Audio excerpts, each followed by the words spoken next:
Donc, on nous explique qu'on a fabriqué un plasma avec du xénon. Donc, je vous rappelle, le plasma, bon, on l'étudie très souvent dans le contexte de l'ionosphère, avec des molécules de dioxygène diazote qui ont été ionisées. Vous connaissez bien ce truc-là. Mais là, c'est un autre contexte. Donc, mais c'est quand même un plasma dilué. On nous explique que c'est un plasma non collisionnel, c'est-à-dire qu'on peut négliger l'effet des chocs. Donc, c'est un plasma dilué, constitué d'ions xénon plus et d'électrons libres qui ont été arrachés. Alors, on nous explique qu'il y a tout un tas de mécanismes par lesquels on pourrait arracher un électron à ces atomes de xénon en les bombardant avec des électrons d'ionisation. Enfin, il y a au moins 3 méthodes qui sont citées, c'est un peu fastidieux, mais on n'a même pas besoin de tout comprendre. Oui ? Alors, la masse molaire de l'eau, j'ai expliqué qu'en fait, c'était sous-entendu dans le texte, parce qu'en fait, tu dois prendre la masse molaire du produit de la réaction chimique.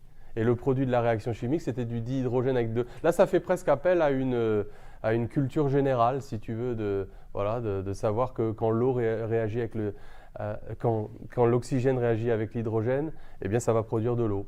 Donc là, effectivement, si tu ne savais pas ça, tu n'étais pas bien. C'était un petit piège à 2 balles. Alors, 15. Donc, on nous explique qu'on va avoir une onde électromagnétique dans le plasma.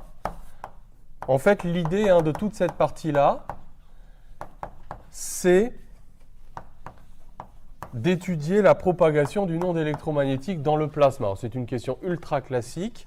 On va voir qu'on peut la refaire là aussi en quelques minutes. Alors, question 15. Donc l'onde, elle se propage selon x, elle est polarisée selon le vecteur y. Comme d'habitude, on ne confond pas la direction de propagation et la direction de polarisation. Très simple. Alors on suppose la propagation effective, faire l'inventaire de toutes les forces appliquées à un électron libre et préciser lesquelles sont négligeables. Donc ça commence toujours par, donc effectivement, le principe fondamental de la dynamique appliqué à un électron. Et donc, le poids va être négligé. La partie magnétique de la force de Lorentz va être négligée. Pourquoi ? Parce qu'on nous expliquait que ça, c'est ce qu'on appelle l'hypothèse non relativiste. Alors, comme d'habitude, vous faites le petit quotient en ordre de grandeur de la partie magnétique sur la partie électrique de la force de Lorentz. Bon, les charges se simplifient. Et ça, donc, c'est à peu près l'ordre de grandeur de V fois B sur E. Alors, on sait que B est égal à E sur C dans le vide. On n'est pas dans le vide, mais on va dire que, là il faudrait faire une petite phrase, que le milieu est suffisamment dilué pour que la vitesse de phase soit du même ordre de grandeur que la vitesse de la lumière dans le vide, des ondes électromagnétiques de propagation. Donc là c'est environ égal à V sur C, et donc c'est l'hypothèse non relativiste, c'est très petit devant 1. Donc je vous rappelle que l'hypothèse non relativiste, c'est que la vitesse des particules est petite devant la vitesse de la lumière, un coefficient 10 dans la pratique, ça suffit, 1/10.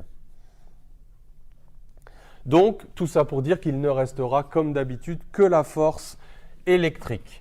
Il y a plein de choses que je n'écris pas et que je dis oralement, mais qu'il faudrait qu'elles figurent en toutes lettres. Ne négligez pas les explications sur vos copies en français. Il ne faut pas en mettre trop, mais il faut mettre juste ce qu'il faut quand même. D'accord ? Si vous mettez que des formules et que vous mettez qu'un squelette comme ça, ça n'ira pas dans la rédaction. Oui, Maximilien. Alors, on suppose que cette onde se propage effectivement dans le plasma. Qu'est-ce qui est sous-entendu dans cette phrase ? On suppose la propagation effective. Tu sais bien que dans un plasma, tu peux avoir des ondes évanescentes. C'est ce qu'on va retrouver après. Donc, ce qu'on veut te dire, c'est simplement, oui, on suppose qu'on va être au-dessus de la fréquence plasma. Donc, on utilise déjà implicitement un truc qu'on va faire après. En fait, cette petite remarque, on aurait pu l'enlever, ça n'aurait rien changé. Donc, quand tu ne sais pas comme ça, tu vas au plus simple et puis D'accord, Alors, déterminer en régime de propagation établi la représentation complexe VE de la vitesse des électrons libres et la conductivité complexe. Donc, on sait que le champ électrique est complexe, donc on va supposer que les électrons, eux aussi, vont se mettre à osciller. Donc on plonge cette équation dans les complexes. Le champ, il est oscillant. Alors on regarde bien la convention qui a été choisie dans l'énoncé. savez qu'il y a toujours deux conventions possibles. Donc il faut ne pas, j'ai encore vu des gens au dernier DS qui prenaient leur convention à eux ou qui mettaient une convention d'un côté du signe égal et une autre convention de l'autre côté. Attention, c'est bête parce que c'est source d'erreur et après cette erreur-là, vous la traînez tout au long de votre calcul. Et donc, c'est très embêtant parce qu'il faut être cohérent en fait dans votre calcul. Donc là, on a une convention en exponentielle j oméga t et donc c'est plus j oméga quand on dérive par rapport au temps. Donc j oméga m, donc fois la vitesse, c'est la vitesse des électrons, est égal à moins e. Donc on en déduit que v est égal à moins e sur j m oméga grand E. On en déduit j.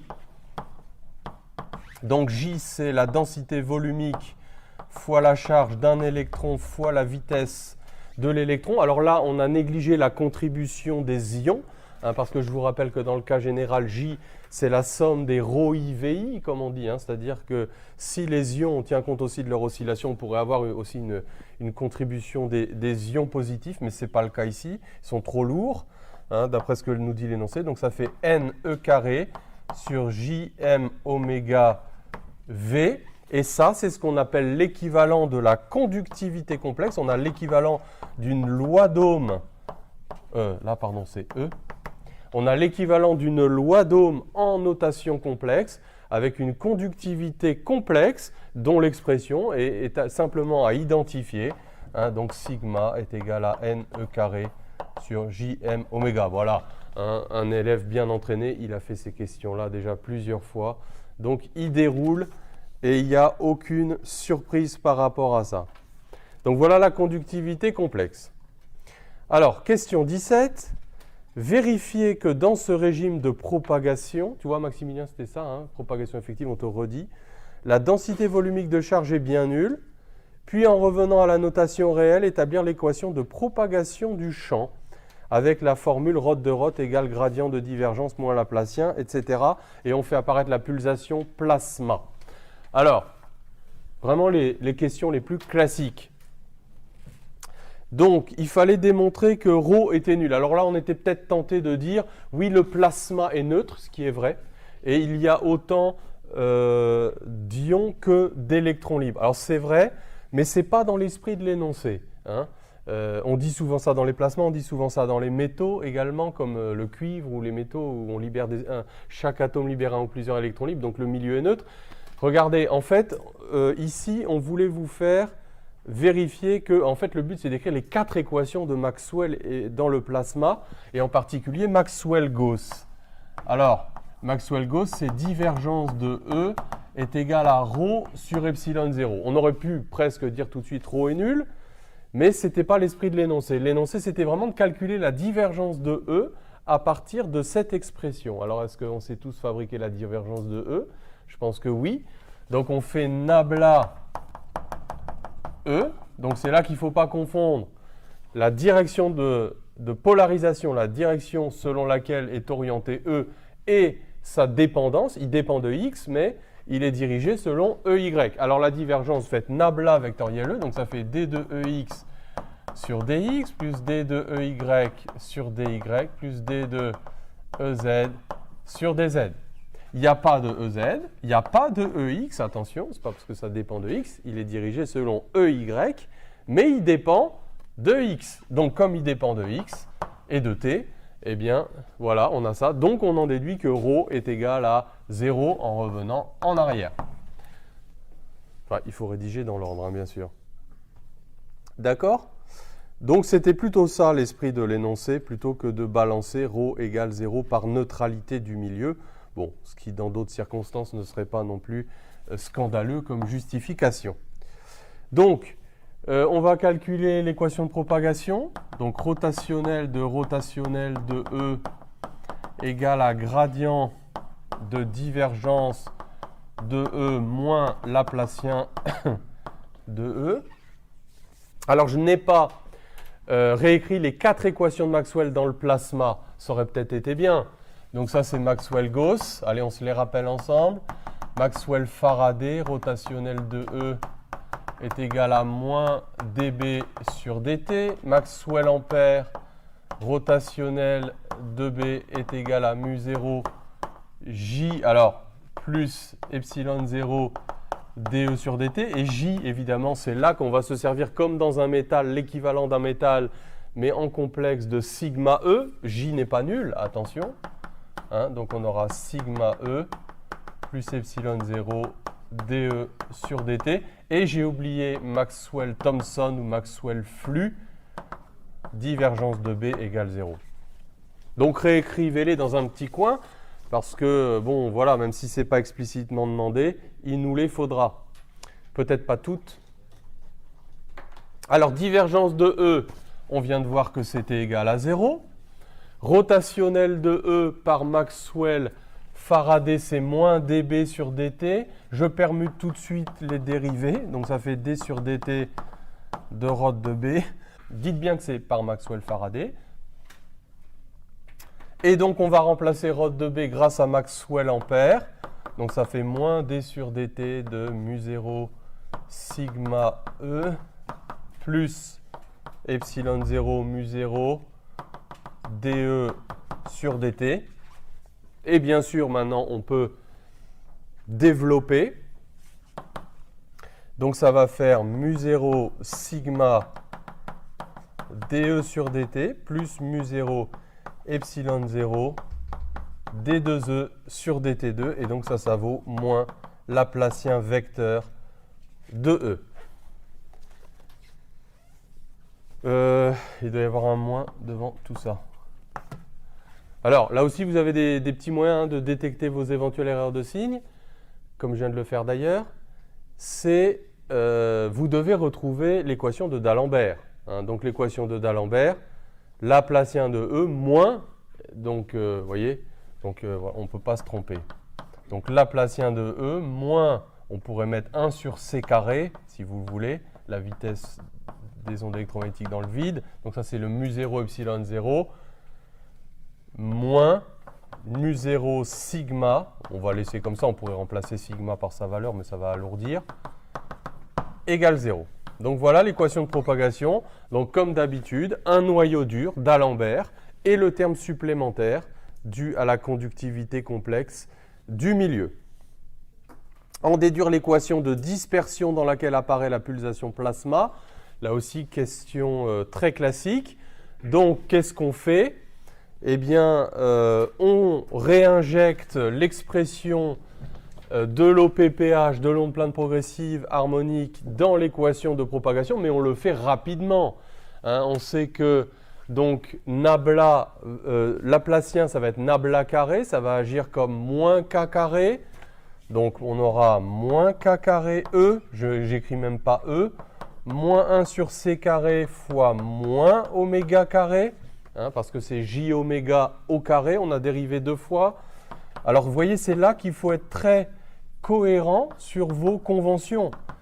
Parce que si pour définir sigma tout à l'heure dans le PFD, vous avez bien utilisé la notation de l'énoncé avec plus j oméga pour dériver par rapport au temps, vous voyez que là encore, quand vous dérivez par rapport au temps, c'est plus j oméga. Vous voyez, c'est là que la cohérence entre les conventions apparaît, parce que sinon, après, ça donne n'importe quoi. Hein, et alors, vous avez une erreur de signe et vous ne savez pas pourquoi. Ou pire, vous avez choisi une mauvaise convention au début, mais comme par hasard, à la fin de votre calcul, vous avez quand même la bonne relation. Et ça, j'appelle ça du bluff. Et votre examinateur, il appellera ça aussi du bluff, parce qu'il sait très bien que comme vous avez faux là-haut, vous ne pouvez pas avoir bon ici. Lui, il le sait. Même si vous faites semblant que non, ça va passer, on va tourner la page, le moins deviendra un plus, je fais un nombre pair d'erreurs et tout ça va se compenser. Non, ça ne marche pas. Alors, moins k carré plus oméga 2 sur C2, donc moins mu0 j oméga. Alors, on remplace sigma, si on veut. Donc, ça fait n e carré sur j oméga m. Donc là, les j oméga se simplifient. Alors, est-ce que la pulsation plasma apparaît naturellement? Je crois que oui. Donc, ça va bien s'écrire k carré est égal à oméga carré. Donc, on multiplie par c carré en haut et en bas. Hein? Et donc, on a bien la relation de dispersion typique, dite de Klein-Gordon, mais vous n'êtes pas obligé de donner le nom. même il vaut mieux ne pas le donner, avec donc oméga p est égal à racine carrée par identification hein, de n carré. Alors, mu 0 c carré, ça vaut aussi 1 sur epsilon 0, donc sur m epsilon 0. Bon, n'apprenez pas par cœur hein, l'expression de la pulsation plasma. M, c'est bien sûr la masse des électrons. Donc, à quelles conditions l'onde appliquée au plasma peut-elle s'y propager? Donc, l'équation de dispersion, c'était ça. Alors, évidemment, quand on écrit une OPPH sous la forme E est égal à E0 exponentielle J oméga t moins kx uy, dans le cas général, on n'est pas sûr que K soit réel. L'onde pourra se propager si K est réel, parce que si K a une partie imaginaire, à ce moment-là, on sait que l'onde sera atténuée, donc elle pourra s'y propager. Il faut redire des choses simples, hein. Ne partez pas du principe que votre examinateur, il décrypte tout ce qui se passe dans votre cerveau et que, voilà, lui, il est là pour vous tester vous, hein, ce n'est pas vous qui le testez lui. Donc, il faut dire des choses évidentes.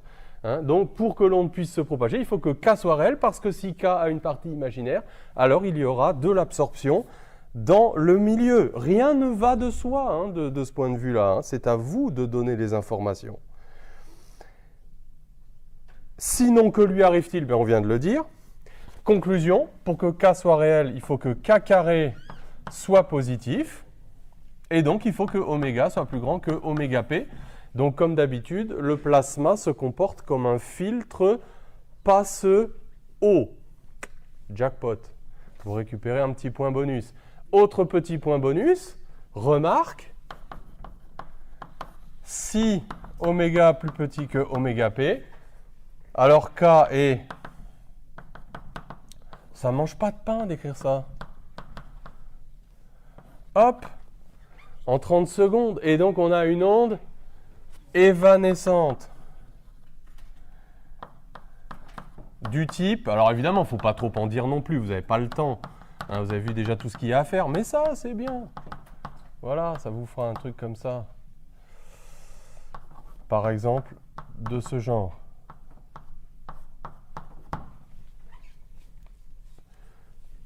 Donc, avec un terme, on aurait pu poser ça égal plus ou moins I sur delta. Bon, voilà. Donc, l'onde évanescente, elle est atténuée. Là, j'ai mis dans le sens des X croissants. Bon, alors la suite. La suite n'était pas évidente, parce qu'on ne sait pas trop jusqu'où il fallait aller. Mais on va la regarder ensemble. Donc, on avait ce plasma, hein, dans le corps ici du moteur. On avait un petit schéma à la page 4. Et on nous explique qu'on va superposer à ce plasma un champ magnétique statique B0 est égal à B0 UZ. Supposé uniforme et appliqué à l'intérieur du plasma par des aimants permanents. Et on va regarder quel va être l'effet sur les ions, les électrons du plasma, de la présence d'un tel champ. C'est la question numéro 19. Alors, qu'est-ce qu'on sait comme ça intuitivement? Vous voyez, on va voir, c'est une question semi-qualitative. Donc, là aussi, il fallait savoir répondre juste ce qu'il faut, mais pas trop, parce que sinon, ça nous emmenait dans des calculs qui étaient trop longs et puis voilà. Alors, il faut aussi savoir répondre un peu comme ça à la volée semi-qualitativement. Qu'est-ce qui se passe quand on a une particule qui est plongée, chargée évidemment, dans un champ magnétique uniforme? Qu'est-ce qui se passe? Alors on sait que la trajectoire la plus classique, c'est une trajectoire hélicoïdale. Alors quand est-ce qu'elle est hélicoïdale? C'est quand la vitesse initiale a une direction qui est pas seulement perpendiculaire au champ magnétique, mais qui a aussi une vitesse incidente qui est dans la direction du champ magnétique. Vous vous souvenez de ça? On l'a refait avec l'épreuve TSI qu'on a corrigée ensemble. C'était le mouvement hélicoïdal, vous vous souvenez? Donc, si la vitesse initiale est perpendiculaire au champ magnétique, cette trajectoire hélicoïdale, qu'est-ce qu'elle devient? Elle devient sa projection sur le plan horizontal, c'est-à-dire un mouvement circulaire.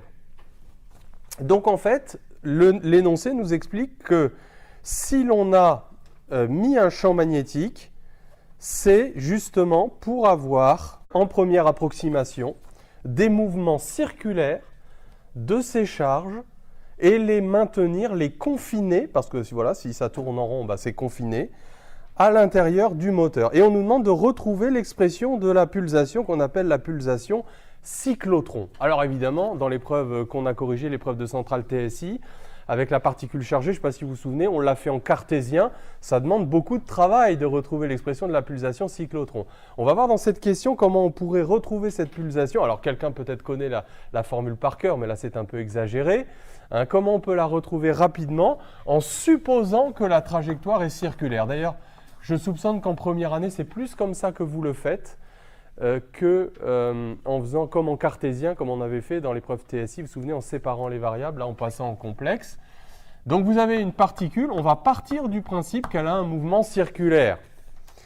Et à ce moment-là, ça va nous permettre de retrouver mais il faut que vous partiez du résultat. Vous voyez, vous n'avez pas démontré le résultat. Donc on a un mouvement circulaire et donc on applique le PFD. Moins mRC oméga 2 vecteur ER, les vecteurs des polaires. Donc l'accélération est centripète et la vitesse est orthoradiale, c'est-à-dire qu'elle est selon Eθ. Ce serait bien que je la mette un peu tangente au cercle. Voilà. Hein, et donc, alors, la force de Lorentz, qu'est-ce que ça va être? Ben, ça va être moins E, V, qui est selon Eθ, vectoriel B0, qui est selon EZ.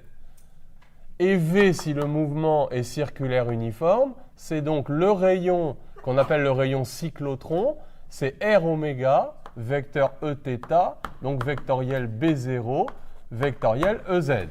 Eθ vectoriel EZ, ça vous redonne ER. Donc vous voyez que quand vous projetez ça sur ER, ça va vous donner M, les RC vont se simplifier, les oméga vont se simplifier. Donc vous aurez M oméga C est égal à E B0. Et il n'y aura plus de carré parce qu'on a simplifié par... Et donc ça vous fait oméga C égale EB0 sur M. QB sur M, hein, c'est une formule assez connue. Donc là, vous avez la valeur de la pulsation cyclotron. Vous voyez, ça ne nous a pas coûté grand-chose, sauf qu'on n'a pas vraiment démontré que le mouvement était circulaire. Alors le texte nous demandait quand même quelques petits trucs supplémentaires pour montrer qu'effectivement, il y avait de bonnes indications. Ce n'est pas vraiment une démo, hein, mais qui soit circulaire. Alors, regardez, montrer que pour une vitesse initiale de l'électron, je n'ai pas fait les questions dans l'ordre, contenue dans le plan perpendiculaire au champ magnétique, son mouvement serait circulaire uniforme dans ce plan et sa période de rotation indépendante de la vitesse. Alors la période de rotation, ce sera 2π sur oméga c et bon, on voit qu'effectivement, elle sera indépendante de la vitesse. On va voir, c'est ce qui est exploité dans les cyclotrons. C'était B0 ça, hein, bien sûr. Alors, bon, comment montrer que si initialement la vitesse est perpendiculaire au champ B, le mouvement reste plan? Ben, c'est toujours le PFD. M dV sur dt est égal à moins E force de Lorentz, E vectoriel B0. Alors, si on projette ça sur le vecteur UZ, qu'est-ce que ça va faire? Diriger selon le champ magnétique. Le produit vectoriel est à la fois perpendiculaire à V et perpendiculaire à B0. Donc ce produit scalaire est nul. Donc ça nous prouve quoi? Ça nous prouve qu'au cours du temps, l'accélération va rester perpendiculaire à Z. Et donc la vitesse aussi par intégration. Donc ça nous montre que le mouvement, j'écris pas tout, hein, ça nous montre que le mouvement est plan dans un plan perpendiculaire à B0, puisque l'accélération, et comme la vitesse initiale n'avait pas de composante selon UZ, l'accélération non plus, et de proche en proche, c'est un peu comme la démonstration de la loi des airs, vous voyez, hein, avec les propriétés du produit vectoriel. Donc on reste dans un plan perpendiculaire à B0. Comment montrer que la vitesse est constante, que la norme de la vitesse, pas le vecteur vitesse, mais la norme de la vitesse est constante? C'est le théorème de l'énergie cinétique. Ça, c'est la puissance de la force de Lorentz. Et là aussi, vous savez que la partie magnétique de la force de Lorentz ne travaille jamais comme la force de Coriolis. Elle est perpendiculaire à la vitesse. Donc, ça veut dire que la vitesse va rester de norme constante. Autant d'indications qui nous montrent que, je ne dirais pas que c'est une démonstration que le mouvement est circulaire uniforme, mais tout du moins, c'est compatible avec le fait, parce que si on veut vraiment le faire, il faut passer en cartésien, comme on a fait. Donc là, je trouve que cette question, vous voyez, bon, il y a un certain flou artistique.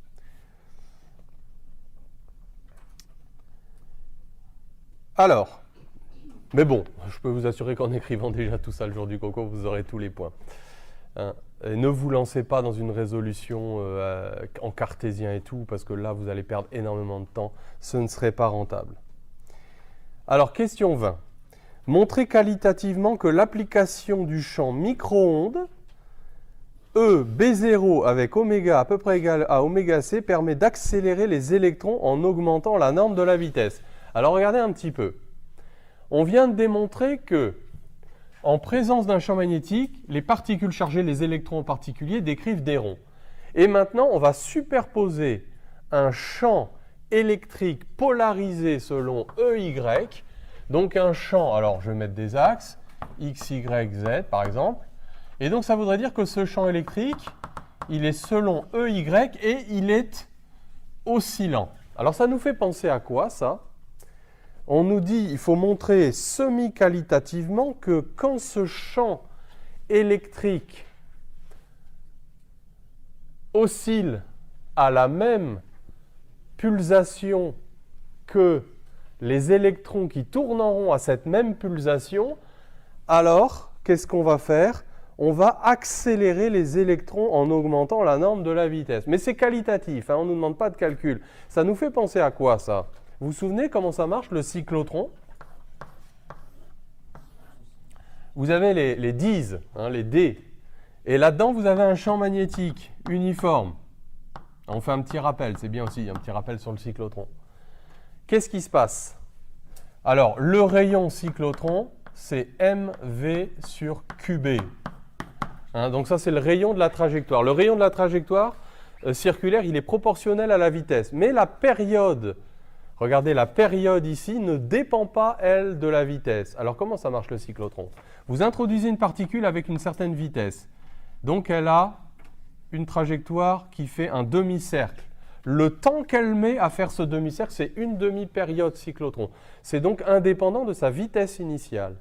Arrivé là, vous l'accélérez par un champ électrique entre les deux compartiments. Et puis après, vous arrivez dans la zone, donc elle a une vitesse initiale plus élevée parce qu'elle a été accélérée. Le champ magnétique tout seul, lui, n'accélère pas la particule. Vous vous souvenez de ça, le cyclotron, vous l'avez étudié en première année? Ah non, vous me regardez comme ça. Vous ne l'avez pas étudié en première année en analyse documentaire? Ok, je dois ralentir, réexpliquer comment ça se passe. Le cyclotron, l'ancêtre des accélérateurs de particules de 1930. Alors regardez. Ah, je pensais que vous aviez plus de connaissances là-dessus. Bon. Alors, on reprend. Regardez bien. Donc, le cyclotron, je vais quand même faire rapide. Donc, vous avez deux zones en demi-cylindre qui contiennent un champ magnétique permanent et uniforme. D'accord? Donc, dans ces zones-là, les particules chargées vont avoir une trajectoire qui est circulaire, avec un rayon mv sur qb, v la vitesse initiale, et la période de rotation, c'est tc. C'est ce qu'on vient de démontrer. Donc, vous imaginez une particule qui rentre ici avec une faible vitesse, et je suppose qu'elle est comme ça, horizontale.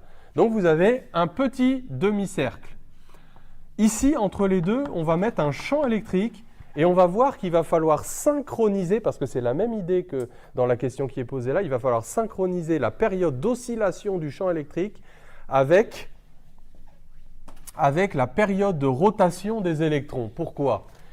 Eh bien parce qu'il faut que ce champ électrique accélère les électrons. Alors pour qu'il accélère les électrons, il faut qu'il soit orienté comment? Au moment où l'électron rentre dans cette zone-là, eh bien il faut qu'il soit orienté dans l'autre sens, parce que la force c'est moins E fois le champ, il faut qu'il soit opposé. Donc, il arrive comme ça, il est accéléré. Tout à l'heure, on aura une question avec l'accélération des particules chargées. Et donc là, maintenant, il a une vitesse plus grande, donc son rayon augmente, mais le temps mis pour faire ça est indépendant de la vitesse initiale, c'est ça qui est important. Et vous devinez ce qui va se passer quand il arrive là. Il faut que le champ électrique ait changé de sens pour à nouveau l'accélérer, revenir avec une vitesse initiale plus grande, etc., etc., etc. Voilà. Et puis au bout d'un moment, évidemment, le rayon devient trop grand, il a le rayon du cyclotron lui-même, et là, vous éjectez la particule chargée et vous l'envoyez sur une cible, parce que le but, évidemment, c'est de faire ça, c'est de faire des chocs de particules. Hein, donc, voilà, et donc c'est comme ça qu'on peut les accélérer. Alors, quel est le truc? C'est que le champ électrique ici, à quelle fréquence est-ce qu'il doit être? Eh bien, il doit être précisément à la fréquence cyclotron. Pourquoi? Parce que justement, à chaque fois, là, vous avez une demi-période, hein, donc vous voyez qu'il faut qu'il change de sens toutes les demi-périodes, donc il est synchronisé avec cette période cyclotron. Est-ce que ce n'est pas exactement cette question qu'on nous demande ici? Regardez bien, donc c'était semi-qualitatif, hein, donc là, je pense qu'il aurait si vous aviez fait ce petit dessin par allusion avec le cyclotron, là vous pouviez prendre cette petite initiative, c'était peut-être un peu exagéré, mais c'était un peu ça qui était attendu quand même. Alors regardez ici, quelle est la différence? C'est que E et B coexistent dans la même zone de l'espace. Vous n'avez pas une zone où il n'y a que B avec une zone E entre les deux. Mais l'idée est la même, c'est-à-dire qu'au moment, par exemple, où l'électron est comme ça, il faut que le champ électrique soit comment? Il faut que le champ électrique soit vers le bas pour accélérer la particule. Et au moment où, à cause du champ magnétique, alors évidemment, la trajectoire ne sera plus des petits ronds comme ça, ce sera peut-être plutôt des spirales qui augmentent. Hein, mais vous voyez qu'au moment où, au contraire, l'électron arrive comme ça, le champ électrique, il faut qu'il soit dans l'autre sens. Conclusion, il faut bien que le champ électrique, comme dans un cyclotron, soit synchronisé avec la période de rotation des charges à environ la pulsation cyclotron. Pas facile de rédiger une telle question. Là, je pense qu'il fallait montrer que vous aviez l'idée. À mon avis, peu nombreux sont ceux qui répondent à ce type de questions. Oui, Maximilien? Pourquoi c'est à l'opposé du mouvement E? Parce que la force électrique, c'est moins E fois le champ. Hein, c'est QE, Q est négatif. Alors, si c'est une particule positive, faut que mais l'idée reste la même, tu vois. OK. On continue? Question 21. D'après ce qui précède, exprimez et calculez numériquement la densité particulaire maximale que l'on peut espérer pour un champ magnétique appliqué d'intensité B0. Alors cette question, elle peut paraître un peu obscure. Alors quand vous avez une question obscure comme ça, il faut vous dire probablement que c'est juste vraiment une question de savoir qu'est-ce qui est derrière la tête. Alors, d'après ce qui précède, qu'est-ce qu'il fallait? Il fallait que, donc, on a un champ électrique, il faut qu'il soit à peu près à oméga C. Quelle est la condition pour que le champ existe à l'intérieur du plasma sans être atténué? On a vu qu'il fallait que oméga C soit plus grand que oméga P. Or, oméga P faisait intervenir la densité.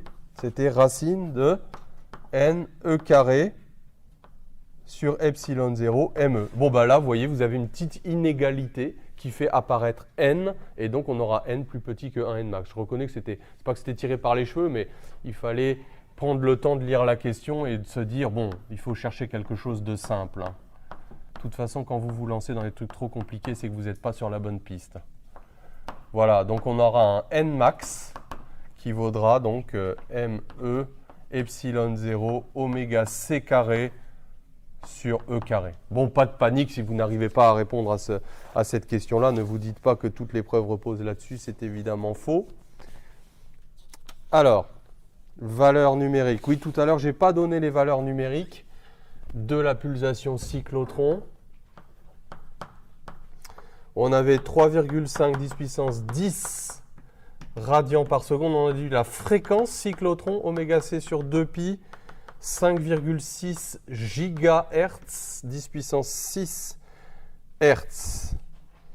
Et puis donc ici cette densité, 3,9, 10 puissance 17 particules par mètre cube. C'est pas très dense, hein. 10 puissance 17. Dans un solide, une phase condensée, une mole, c'est à peu près dans 1 cm3. Donc oui, on est plutôt à 10 puissance 29 dans un solide, dans une phase condensée.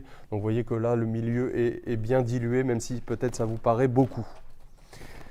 Alors, l'énergie Ça, c'était plutôt la question 21. Hein, c'était pas la question 20, c'était la question 21. La question 22, l'énergie de première ionisation du xénon est de l'ordre de 12 électronvolts. Donc pour arracher un électron, il faut au moins fournir 12 électronvolts. Donc un électronvolt, c'est 1,610 puissance moins 19 joules.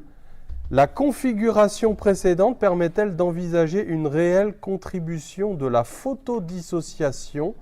On justifiera sa réponse par un calcul. Alors là aussi, cette question était peut-être un petit peu... Qu'est-ce qu'ils veulent dire? En fait, c'est quelque chose de très simple. Est-ce qu'un champ électrique, électromagnétique à cette fréquence-là, avec des photons qui sont à cette fréquence-là, permet d'arracher les électrons du métal? Alors, qu'est-ce qu'il faut faire comme petit calcul? Est-ce que c'est capable d'arracher? On va calculer l'énergie d'un photon. Vous savez que comme dans l'effet photoélectrique, il faut que ça se fasse avec un photon. Donc, on va calculer H nu, HC sur lambda. Ça, c'était l'énergie. Et donc, on va regarder si la fréquence est suffisante pour arracher les électrons. Alors, on peut calculer, ça, ce serait un lambda ionisation, donc un lambda maximum, parce que je vous rappelle que plus la longueur d'onde est courte, plus le rayonnement est énergétique. Alors, on peut le calculer, ça fait 10 puissance moins 7 mètres. Et on en déduit aussi une fréquence d'ionisation, c'est-à-dire une fréquence minimale pour laquelle on aurait l'ionisation, 3,10 puissance 15 Hertz. Alors vous voyez que cette fréquence est beaucoup plus élevée que la fréquence associée à l'onde électromagnétique, 5,6 GHz, donc giga 10 puissance 9, donc c'est trop petit, donc on ne pourra pas ioniser les atomes de xénon avec une onde électromagnétique qui est à la pulsation cyclotron, elle n'est pas suffisante.